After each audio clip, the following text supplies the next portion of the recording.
Hello বন্ধুরা, দেখেন তো চিনতে পারেন নাকি? অবশ্যই যদি চিনতে পারেন লাইক কমেন্ট শেয়ার করবেন।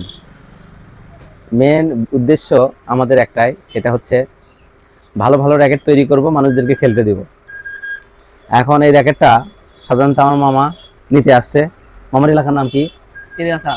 মামার এলাকাও পীরগাছা, আমার এলাকাও পীরগাছা। অর্থাৎ মামা পীরগাছা থেকে এই র্যাকেট নিতে আসছে। মামার জন্য এই র্যাকেটের প্রাইস দিচ্ছি 700 টাকা। এই র্যাকেট মামা 700 টাকাতে নিচ্ছে। আমরা এখান থেকে স্টিং করে বাধাই করে দিচ্ছি, সুতা লাগিয়ে একদম কমপ্লিট করে দিচ্ছি। এই র্যাকেটটা ফ্রেমের দাম 650 টাকা, আর সুতো লাগান আমরা 250 টাকা আছে, 150 টাকা আছে, 300 টাকা আছে, 350 টাকা আছে, বিভিন্ন রেটের আছে। এক একটা সুতার এক এক রকমের টান হয়, তার বেশি করা যায় না। তো মামা এখন এক কথায় বলতে গেলে পীরগাছা খেলা ঘরে পীরগাছা থেকে চলে আসছে পারভেজ। তো পারভেজের জন্য এই র্যাকেটটা তৈরি করা হচ্ছে। আপনারা চাইলে আপনাদেরও যদি প্রয়োজন মনে করেন পীরগাছা খেলাঘর থেকে সংগ্রহ করতে পারেন।